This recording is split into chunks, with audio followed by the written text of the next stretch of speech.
acompañan aquí en esta transmisión de la presentación del libro de conceptos clave de los estudios de género del volumen 1 y 2.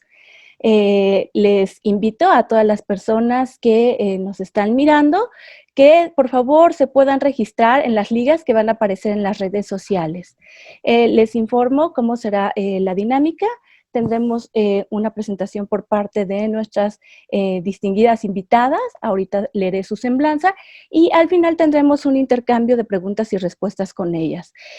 Para comenzar, quisiera hacer una presentación de cada una de ellas. Comenzaré por la doctora Hortensia Morena Esparza, que es doctora en Ciencias Sociales con especialidad en Mujer y Relaciones de Género por la Universidad Autónoma Metropolitana Xochimilco. Asimismo, es directora de la revista Debate Feminista y profesora universitaria desde 1975, investigadora nacional nivel 2. Y en la FES Aragón tuvimos el privilegio de que también impartiera clases. Es profesora en el posgrado de Ciencias Políticas y Sociales de la UNAM y ha dirigido tesis de más de 50 estudiantes de licenciatura y de posgrado. Asimismo, nos engalana la doctora Elba Alcántara Zavala. Ella es licenciada en Psicología por la Universidad Nacional Autónoma de México, maestra en Estudios de la Mujer y doctora en Ciencias Sociales por la Universidad Autónoma Metropolitana, donde es profesora investigadora desde 2006.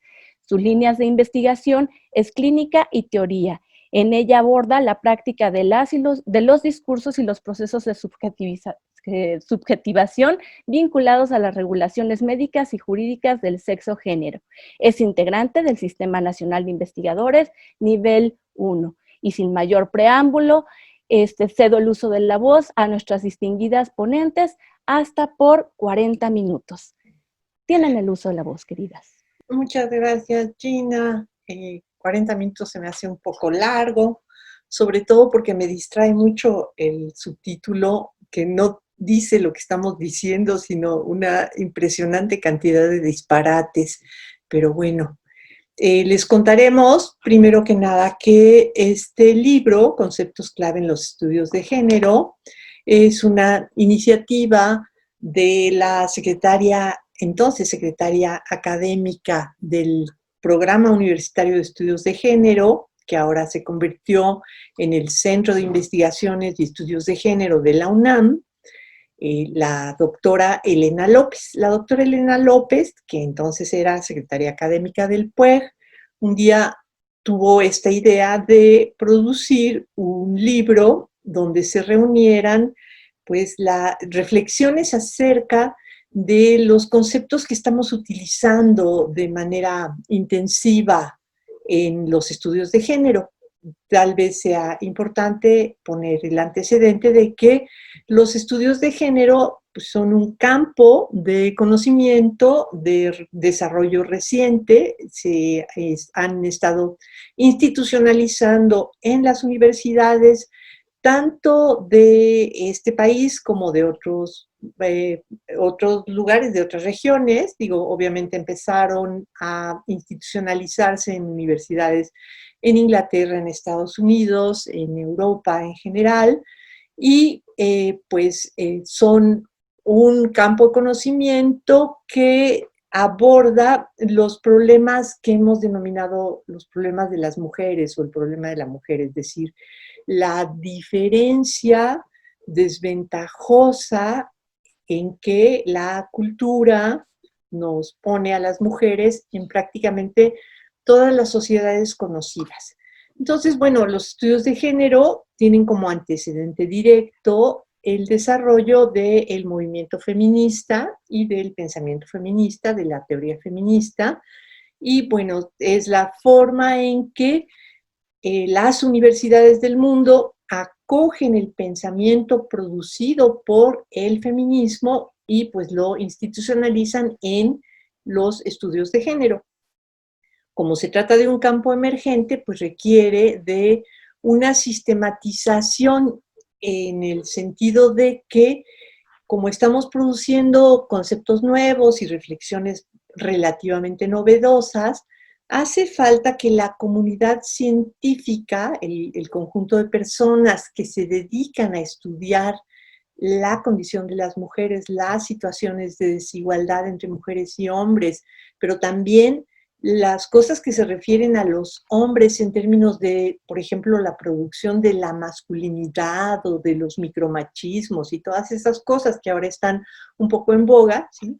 Esta comunidad de personas que nos dedicamos a estudiar estos problemas, requerimos ponernos de acuerdo respecto de qué significan los conceptos que estamos utilizando.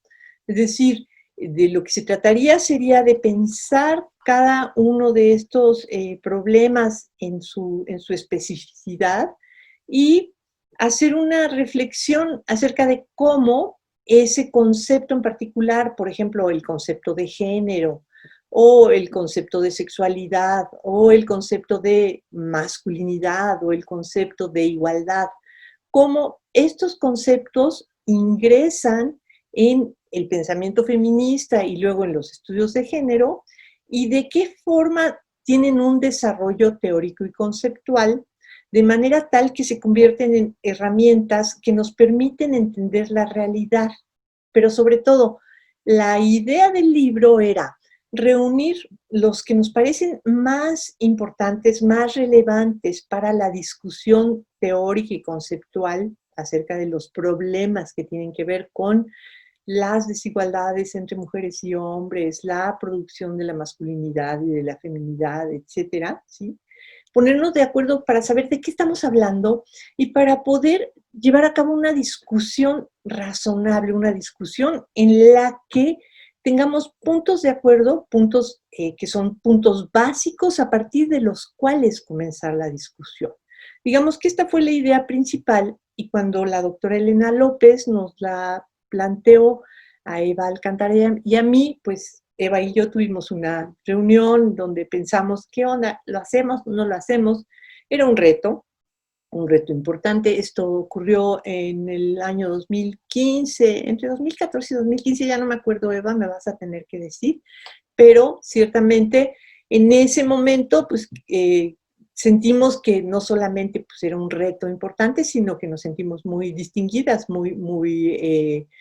muy halagadas por la invitación del PUEG y aceptamos y nos pusimos a trabajar en este libro que interesantemente pues al inicio tenía una lista de conceptos que pensamos estos son los más importantes y luego se fue modificando a lo largo de la producción del libro y pues llegó a ser este conjunto de 2 volúmenes que se han publicado, uno en 2016 y otro en 2018, que han tenido un enorme éxito en nuestro medio, lo cual significa que la intuición de la doctora López de que este libro era necesario, que era importante que produjéramos pues esta conjunción de trabajos, ciertamente fue una intuición acertada. Lo que decidimos que era la vía más correcta para trabajar era la de invitar a un conjunto de especialistas en los temas que queríamos presentar y los contactamos a todas estas personas que son mujeres y hombres académicos y pertenecientes a la academia, no solamente de la UNAM, sino pues yo diría a la academia que se dedica a los estudios de género en este país y pues recibimos una respuesta muy entusiasta y por eso pudimos llevar a cabo este trabajo. Entonces, bueno, yo le daría la palabra a Eva Alcántara para que ella también nos cuente parte de esta historia. Sí, gracias. Efectivamente, yo les puedo platicar, me parece que por ahí me gustaría iniciar, ¿no? Acerca de lo que este libro significó en el momento inicial de su producción. Cuando la doctora Elena López nos reúne en una pequeñita junta a Hortensia Moreno y a mí, yo la verdad me sentí muy emocionada y muy halagada por la consideración, ¿no?, de elaborar este libro. Es un reto, como lo menciona Hortensia Moreno, porque significaba reunir en 10 cuartillas una infinidad de ideas y de momentos y de preguntas, y aclarar el debate y decir los autores y autoras relevantes que habían construido esa reflexión en torno a lo que nosotras debíamos decidir eran en los conceptos clave de los estudios de género. Les platico que entre esos conceptos en el volumen 1 y 2, ¿no?, se reúnen entradas en torno al tema de aborto, género, feminismos, estudios de género, identidad, heterosexualidad, globalización, diferencia sexual, dignidad, en fin, es como un abecedario de los estudios de género que invitábamos a nuestras colegas a hacer ese ejercicio de síntesis que, bueno, quien conoce este campo de manera muy profunda, pues sabe que reunir en 10 páginas algo sobre aborto, pues es todo un reto, ¿no? Porque la reflexión da para libros enteros, ha dado para libros enteros. Lo que nos interesaba estimular era una discusión informada y transdisciplinaria y situada en América Latina.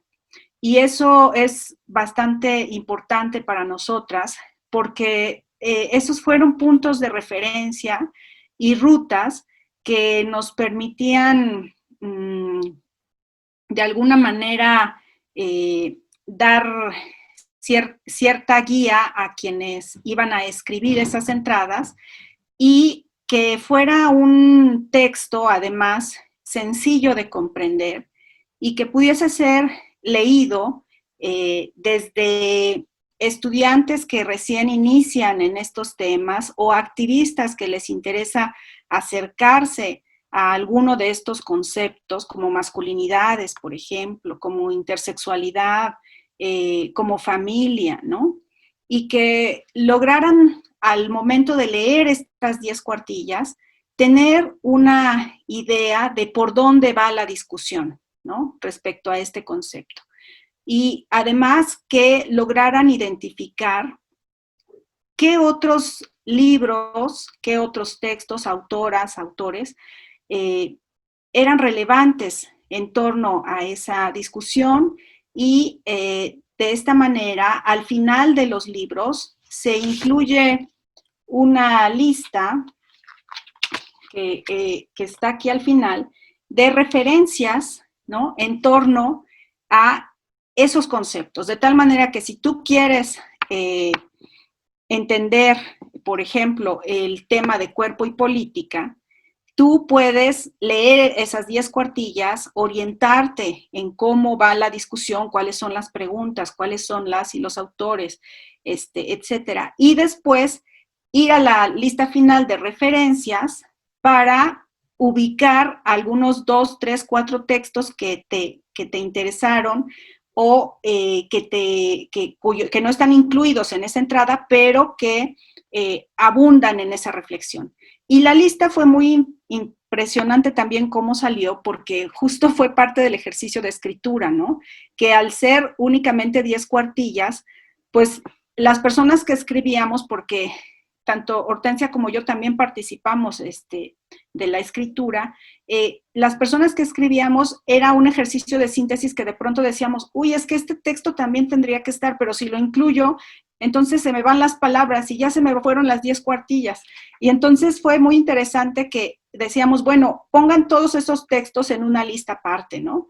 Y la verdad es que Hortensia Moreno es una gran editora y tiene muchísima experiencia en este campo, y entonces se le ocurren siempre soluciones maravillosas, como vamos a incluir esa lista de referencias al final de los textos para que sea una herramienta más en la cual pueden consultar información las personas que lo lean, ¿no? Entonces fue maravilloso cómo se fue configurando el libro, y me parece que sí resultó que es un conjunto de textos breves que te introducen a una temática, y que si tú eres activista o eres estudiante o incluso ya estás en el campo de los estudios de género y vas a iniciar con la exploración o con la integración de otra herramienta conceptual, puedes echarle un ojo al libro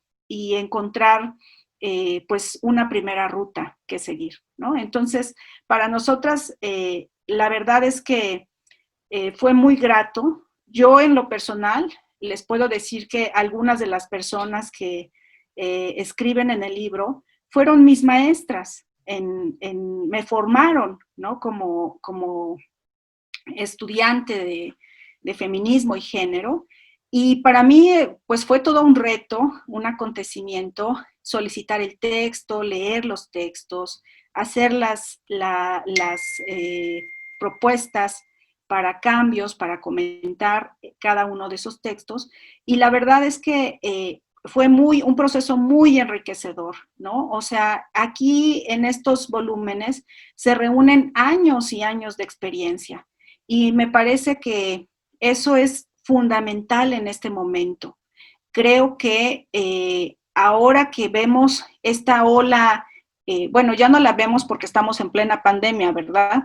Pero la podemos ver incluso de manera virtual ahora, pero antes la vimos un poquito antes, ¿no? En las calles, en la Ciudad de México, en Argentina, en varios países, ¿no? De realmente una oleada de mujeres, ¿no? Que abanderadas por el feminismo, exigen, ¿no? El respeto a los derechos humanos de las mujeres. Y me parece que, bueno, esto me entusiasma profundamente, pero sí me parece que los libros, por ejemplo, estos dos libros y otros muchos, ¿no? Deben darse a conocer de esa manera masiva para que las personas que están recién entrando al movimiento feminista, lo cual celebro muchísimo, que hay personas muy jóvenes, tengan la oportunidad de conocer esta historia que antecede y que es fundamental que la conozcan, ¿no? Que puedan tener una base formada en un conocimiento de personas que les anteceden, ¿no? Y que creo que puedan reconocer que hay muchas mujeres que desde hace siglos en el mundo y en México han pensado sobre esos temas que les interesan, ¿no? Entonces me parece que es un texto que también tiene un uso político, ¿no? Y que conecta generaciones. Entonces, bueno, pues yo por ahí dejaría en este momento a ver a qué siga Orte. Gracias. Pues yo continuaría un poco con la historia de la producción de estos dos volúmenes. En el primer acercamiento nos pedían que pues elaboráramos un libro. Había algo así como la inquietud de que queda una parte del presupuesto de publicaciones de este año que es necesario ejercer, y entonces creemos que ustedes pueden tener el libro listo antes de que acabe el año. Y pues eso no ocurrió, obviamente. El libro se tardó un poquito más, pero además se convirtió en dos volúmenes. Aquí pues vendría el tema de la experiencia como editora que dice Eva que tengo. Bueno, eso es, más sabe el diablo por viejo que por diablo, ¿verdad? Entonces, en efecto, mi experiencia como editora de libros y revistas, como editora universitaria, me permitió saber que las entregas de los textos prometidos para un libro de esta naturaleza, es decir, un libro que se coordina, un libro que va a estar compuesto por puros trabajos originales, es decir, trabajos inéditos que tienen que producirse a petición de, pues sí, de estas dos coordinadoras del libro, y que tenían unas reglas muy específicas. Yo ya sabía que pues, los ritmos y los tiempos de las personas que escriben siempre son muy diferentes. Y entonces pues hicimos una primera división de nuestros invitados a participar en conceptos clave, y nos dimos cuenta de eso, de que algunas personas iban a entregar el texto a tiempo, ¿no? Usualmente la invitación era un correo electrónico donde les contábamos cuál era la idea general del proyecto, les pedíamos que se comprometieran a escribir un texto estructurado a partir de una serie de directrices con un límite de palabras, no límite de palabras, pero digamos un límite de páginas, y que, bueno, tenía que entregarse además en tal fecha para poder asumir los tiempos editoriales de el PUEG todavía. Los tiempos editoriales pues, son complicados porque un texto que alguien escribe no se convierte automáticamente en un libro impreso, sino que tiene que pasar por un proceso que es un proceso largo y complicado. Entonces, si logramos que nos entreguen los textos en una fecha dada, esos textos se reúnen en un volumen que ya tiene que tener un formato previo. No toda la gente obedece los formatos, de hecho no toda la gente lee las instrucciones, creo que es una minoría la de personas que leen las instrucciones. Yo me incluyo en los que no leen instrucciones, pero bueno, yo les pediría que sí las lean, por favor, pero bueno. En todo caso, una vez que ya se logra hacer este trabajo de uniformar los textos, tienen que ir primero a un comité editorial, que era el comité del PUEG, que tiene que decidir si el libro vale la pena dictaminarlo, y luego después tiene que pasar por 2 dictámenes doble ciego, es decir, todos esos primeras borradores de ideas los tienen que leer 2 especialistas en lo más cercano a todos esos temas, y tienen que decidir no solamente el conjunto, sino cada una de las entradas, si están correctamente bien escritas, si contienen los requisitos pues, de la lógica académica para ser publicados por una institución como el PUEG entonces y ahora el CIEG, que son precisamente pues, instituciones universitarias, instituciones académicas que en sí mismas representan pues una garantía, y por lo mismo tienen que defender un prestigio académico en el que pues de lo que estamos hablando es de una calidad la óptima posible en la universidad. Entonces, bueno, tenía que pasar por dictamen académico de 2 especialistas que no sabían quiénes habían escrito los textos, y también las y los autores no saben a la fecha quiénes dictaminaron el libro.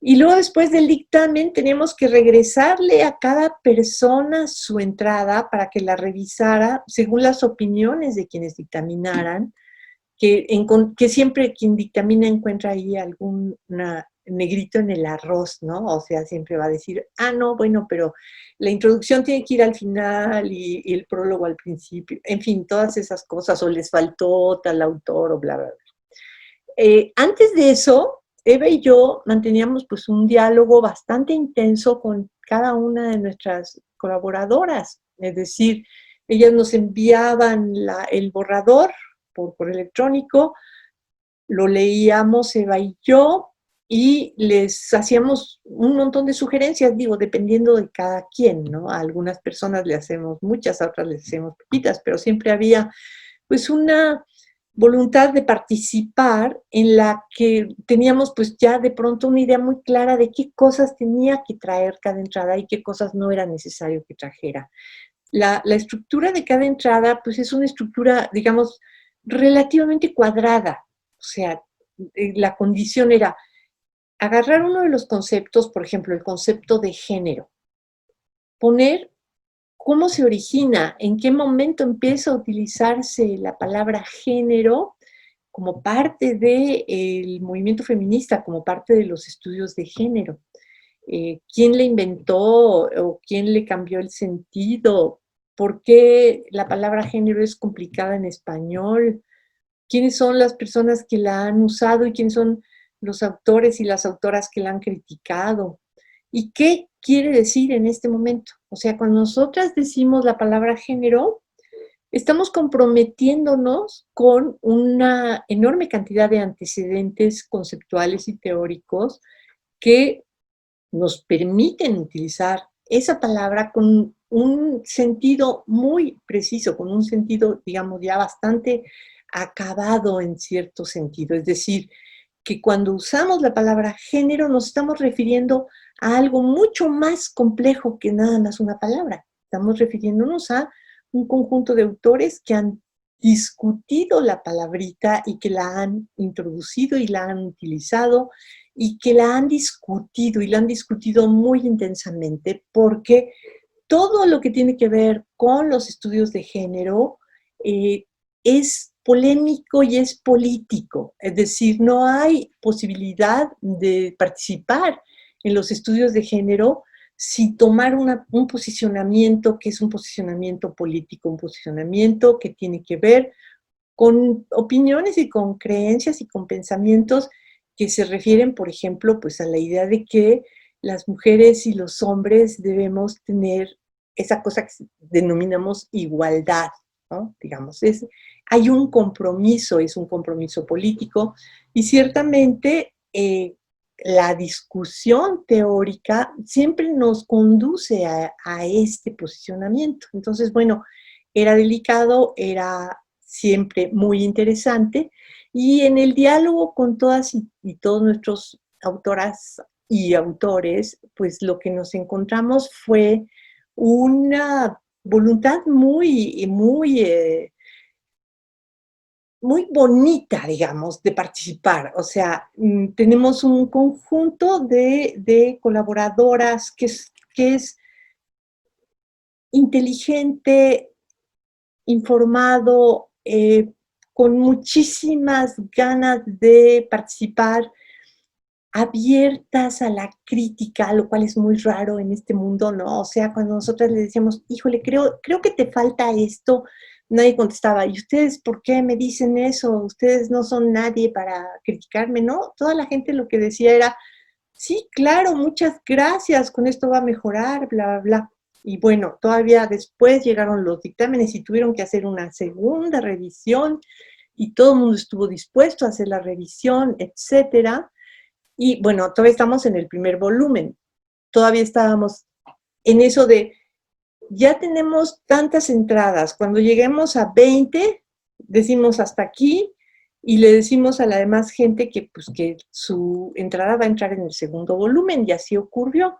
Publicamos este primero alrededor o sea, el año de la producción fue el 2015, y apareció el primer volumen en 2010, no, apareció todavía en 15, ya no me acuerdo, porque, a ver, déjenme, yo aquí reviso la historia. Sí, la primera edición fue en junio de 2016. Lo que pasa es que, sí, claro, en junio de 2016 todavía no se había convertido el programa en el Centro de Investigación y Estudios de Género. El centro empieza a funcionar ya como centro hasta diciembre de 2016.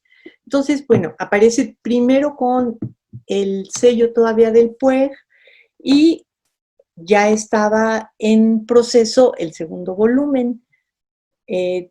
Conforme nos fuimos familiarizando, digamos, con este trabajo, porque al principio realmente no sabíamos nada, no sabíamos para dónde íbamos y al final nos fuimos encauzando muy bien. Lo interesante fue que nos dimos cuenta de que es un trabajo interminable, es decir, que cada día de repente se nos ocurre que nos falta a lo mejor algún concepto. Siempre hay alguien que te regaña y dice, ¿y por qué no metieron tal concepto? ¿No? ¿O por qué está este que no va? ciertamente pues se trata de una discusión porque el campo de los estudios de género es un campo en construcción, es decir, no es una disciplina acabada, sino que es la conjunción de muchas discusiones teóricas, metodológicas, temáticas, que está además produciéndose conforme la vida va cambiando, la vida de la humanidad se va modificando y lo que queremos es que estas herramientas de trabajo respondan a esta velocidad con la que cambian las ideas, cambian los procedimientos de trabajo, cambian las visiones del mundo y que, no sé, por lo menos tratar de captar cómo empiezan a ingresar conceptos que antes no estaban allí. Yo creo que una de las novedades súper interesantes de este libro es que en el primer volumen incluimos una entrada que dice nada más trans. Trans es un concepto súper nuevo que está apenas tomando volumen, pero que ya tiene una producción impresionante. Yo creo que Trans es el que trae la lista de referencias complementarias más larga que hay de los dos libros. Y eso, pues, de lo que habla es de cómo, en efecto, todos estos temas van teniendo un interés y van teniendo un desarrollo que no estaba previsto. Y entonces, bueno, ahora el tema es, ya después del éxito de estos dos volúmenes, estamos muy seriamente pensando en producir el tercer volumen de conceptos clave en los estudios de género, que tarde o temprano terminaremos, Georgina, te lo prometo, nada más que ahora sí que se nos atravesó todo, ¿no? O sea, se nos atravesó la contingencia, se nos atravesó que tenemos que dar clases en Zoom, cosa que yo nunca había hecho en mi vida, se nos atravesó la vida completa. Entonces, pero bueno, está abierto el proyecto y seguramente pronto les podremos decir, ya estamos trabajando en el tercer volumen y pues vamos a tener allí participaciones de cosas que todavía no están en estos dos. Y yo con esto le doy la palabra a Eva. Sí, claro, gracias. Definitivamente inicio por esta última parte del tercer volumen. Yo creo que el tener la oportunidad de hacer estas presentaciones del libro también abren la posibilidad de que la audiencia participe en la construcción de este tercer volumen. Creo que a mí por lo menos me queda ya muy, muy claro que hay algunas palabras, algunos conceptos que debemos introducir en ese tercer volumen, después de ver todos estos movimientos que se están configurando, ¿no? Entonces, sí creo que, por ejemplo, les voy a compartir sin comprometernos a que va a estar la entrada, pero sí por lo menos para que vean cómo se va generando esa producción, ¿no? Creo que la palabra patriarcado, por ejemplo, no la incluimos ni en el volumen 1 ni en el volumen 2, y ahora es central, porque es una palabra que se repite masivamente en las calles de todo el mundo. Entonces, la palabra patriarcado, que fue una de las categorías iniciales del feminismo, hoy tiene que ser pensada, repensada, ¿no? Y debemos ir a sus raíces, revisar quiénes la construyeron, con qué contenido teórico estaba ofreciendo, digamos, una nueva forma de ver el mundo, ¿no? Y también tenemos que pensar cómo está siendo utilizada el día de hoy, qué preguntas se están generando. También tenemos que pensar por qué en algún momento fue desplazada dentro del pensamiento feminista, ¿no? Es decir, la palabra patriarcado hoy día me queda claro que debe ir incluida en ese tercer volumen, ¿no? La palabra androcentrismo es otra palabra que no está y que necesitamos meter en ese tercer volumen, ¿no? Porque creo que también forma parte ahora de una red conceptual en el contexto actual de América Latina. Entonces, necesitamos regresar a pensar la palabra androcentrismo. La palabra mujer, por ejemplo, es una categoría a debate, ¿no? Y de verdad que no voy muy alejada de lo literal cuando les digo que la palabra mujer ocasiona intensos debates e incluso que han llegado casi al extremo de la violencia, ¿no? Dentro de los movimientos activistas. Entonces, o sea, hay una serie de palabras que la verdad deben ser, sí, gracias, que deben ser introducidas, porque creo que toda producción conceptual, y ojo que estos libros llevan lo conceptual en el título, ¿no? Toda producción conceptual se debe situar en coordenadas de tiempo y de espacio. Y es muy distinto cuando yo utilizo la palabra androcentrismo o patriarcado y conozco sus raíces y conozco su historia y conozco los debates que hay en torno a ella, a cuando únicamente lo hago como una repetición, ¿no? De lo que una canción está diciendo en su letra, ¿no? Entonces, sí me parece fundamental que ustedes puedan ver que el proyecto de conceptos clave es un proyecto que no deja de modificarse, es un proyecto abierto, ¿no? A este tiempo y espacio, y que lo que nos interesa es buscar lo que nos interesó y nos sigue interesando, ¿no? Es buscar esas raíces conceptuales, pero no solamente como una cuestión epistemológica, sino como una cuestión política, ¿no? Que nos abre esas relaciones de fuerza que están en torno a un concepto, esos desarrollos estratégicos, las luchas, los posicionamientos tácticos. Es decir, es un campo vivo, ¿no? Y para mantenerlo vivo, abrimos como una ventana estos dos volúmenes, ¿no? Que, bueno, ya les dijimos, queremos hacer un tercero y bueno, pues ahí lo dejaríamos. Muchas gracias por participar de Conceptos Clave, por interesarse.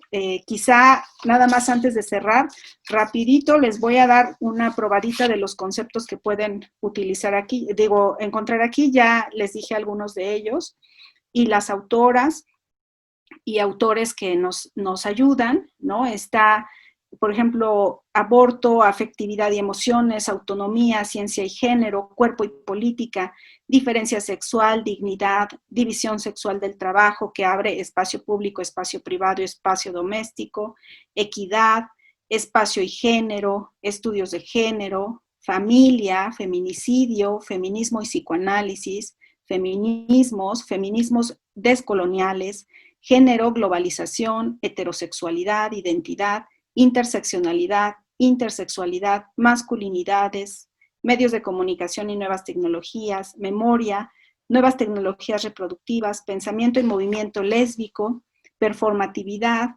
poder, política feminista LGBT, pornografía, postpornografía, prácticas corporales, prostitución, trabajo sexual, representación, sexualidad, teoría queer, transfeminismo, violencia de género.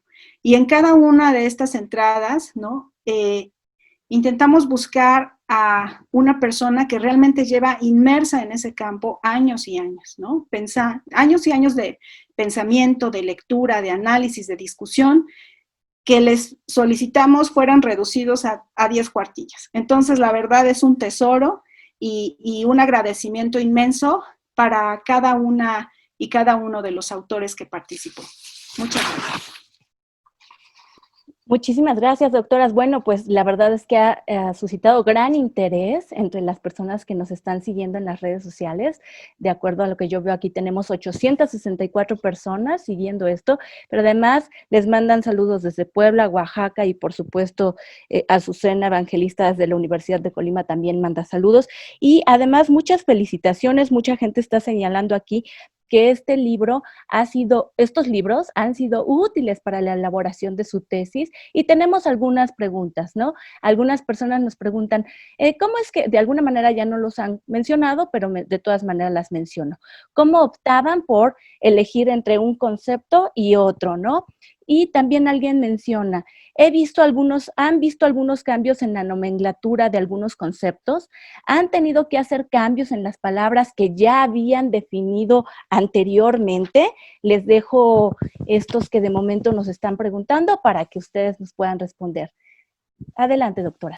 Voy yo rapidísimo para contarles que la elección de los conceptos tuvo una parte pues bastante rigurosa de trabajo en que buscamos los diccionarios que ya están publicados, que se tratan de esto, que hay varios, buscamos en algunas otras fuentes, tanto en la bibliografía en español como en inglés, y pues hicimos una primera lista, pero pues en la elección final intervino también el azar que es esta posibilidad de tener un contacto inmediato con una persona que sea la especialista en el tema y que no siempre se nos dio. Y luego otro factor del azar, que hubo personas que se comprometieron a hacer la entrada y luego no la entregaron a tiempo primero y luego ya no la entregaron nunca. Y yo espero ahora en el tercer volumen convencerlas de que ahora sí ya la entreguen, ¿no? Por ejemplo, nos falta metodología feminista y esa ya estaba súper comprometida y nunca logramos que llegara al volumen. Entonces había por una parte sí, pues digamos, un conocimiento general que de donde proviene pues es de nuestra calidad de doctoras. ¿Por qué somos doctoras, Eva y yo? Bueno, pues porque estudiamos durante mucho tiempo en la universidad y nos introdujimos en este campo de trabajo a partir, pues sí, de una búsqueda rigurosa de qué quiere decir esto de los estudios de género y el feminismo y el estudio de las sexualidades, pero ninguna de las dos puede ser especialista en todos los temas, pues especialista en todos los temas es un oxímoron, ¿no? Es una contradicción. Nosotras cada una tenemos también nuestro campo de especialidad y ciertamente tenemos pues un panorama muy general de qué son los estudios de género. Yo creo que la elección en primer lugar tenía que ver con nuestras inquietudes y nuestras propias preguntas. Y luego después vino el tema del azar. De todas formas, como seguimos trabajando en el campo, pues nos damos cuenta de que el campo está en acción y que en efecto pues hay cambios de nomenclatura, pero acá no estamos hablando de nomenclatura, es decir, acá no estamos buscando cómo una palabra puede dar cuenta de manera absoluta de una realidad, sino precisamente tenemos la idea contraria y es la de que el uso del lenguaje lo que nos permite es acercamientos que son acercamientos sucesivos, acercamientos que nos van permitiendo entender la realidad, digamos, entender las relaciones sociales de una manera dinámica, de una manera que está en constante cambio. Entonces, bueno, el lenguaje da cuenta de este cambio y a la vez tiende como a congelar la realidad. Y yo creo que pues el trabajo es un trabajo doble. Por un lado, saber qué es lo que quiere decir un concepto y luego ver cómo ese concepto va cambiando. Creo que este era el reto más importante al que se enfrentaban nuestras y nuestros autores, ver que en efecto una palabra es muy difícil de congelar, o sea, siempre la realidad va como súper rápido y de repente esa palabra que me funcionaba muy bien hace 10 años, ahora ya quiere decir otra cosa. Yo creo que el ejemplo que pone Eva de la palabra patriarcado es importantísima por eso, porque hace 50 o 60 años, cuando empezó a utilizarse en la bibliografía del feminismo radical, quería decir una cosa y ahora ya no necesariamente coincide exactamente con ese significado, pero el antecedente son esos textos en donde empezó a trabajarse. Y ahora le doy la palabra a Eva. Sí, muchas gracias. Efectivamente, decíamos que conceptos clave no es una lista exhaustiva de definiciones fijas y canónicas, sino más bien era explorar el posicionamiento crítico de ese conjunto de planteamientos y discusiones que caracterizan a los estudios de género y que dan lugar a ciertos conceptos, ¿no? Entonces, los conceptos como nosotros concebimos esta palabra en conceptos clave son herramientas de trabajo, ¿no? Y ahí acudíamos a un filósofo, a Deleuze, justo para anotar que pensábamos estos dos libros como cajas de herramientas, ¿no? Herramientas para el pensamiento, para el debate, para la producción. Yo pienso que los estudios de género no únicamente son un campo académico, sino también son un campo político, ¿no? El debate está en la calle. Y ustedes lo pueden ver, por ejemplo, ahora con el desafortunado PIN parental que está por subirse al Congreso de la Unión, ¿no? Y que ustedes se dan cuenta cómo despierta las emociones y a veces los arrebatos, ¿no? A mí me parece importantísimo, por ejemplo, anotar que necesitamos incluir el tema de infancias trans también, infancias y género, por ejemplo. O sea, tenemos que abrir esos debates que quizá algunos de esos temas no estaban presentes en otro momento y hoy son fundamentales, ¿no? Y en América Latina necesitamos mostrar también cómo se están leyendo otras definiciones que traemos del inglés, ¿no? Como la teoría queer, por ejemplo. ¿Qué estamos haciendo con ello en América Latina? Entonces, me parece que esa multiplicidad, esa potencia transformadora, es lo que está en el libro, ¿no? Y creo que por eso este recuento que hace Hortensia de cómo fueron seleccionados los conceptos y la complejidad que fue tener una lista ideal a reunir los textos ya escritos con esa propuesta, pues también está oculta, un poco invisibilizada en el libro final, pero la develamos con la intención, les decía yo, de que si nos mandan un correíto, ¿no? Y nos dicen por qué debería de estar tal o cual entrada, pues lo podemos considerar para un tercer volumen. Nos parecería, gracias, nos parecería fundamental que el auditorio participara en esa producción. Pues muchísimas gracias. No sé si quieren, usamos esos minutitos que sobran para cerrar. Sí, es correcto. También nos están preguntando respecto a la venta de los libros. Entonces, señalar rápidamente que estos dos libros tienen, bueno, cada uno el costo de 170 pesos y 50% de descuento con credencial de la UNAM para estudiantes y para y personas trabajadoras. Y aquí estamos colocando el correo electrónico al cual se pueden contactar. Y sí, 2 minutos para cerrar, queridas doctoras, por favor. Bueno, primero que nada, para agradecer a este congreso y en particular a la doctora Georgina Cárdenas, que ha sido una anfitriona maravillosa. Muchísimas gracias por la invitación, muchísimas gracias por abrir un espacio para esta obra y bueno, una invitación a quienes nos están escuchando y viendo para que se acerque a esta herramienta de trabajo. Básicamente este es un libro de consulta que permite asomarse al enorme panorama que constituyen ahora los estudios de género.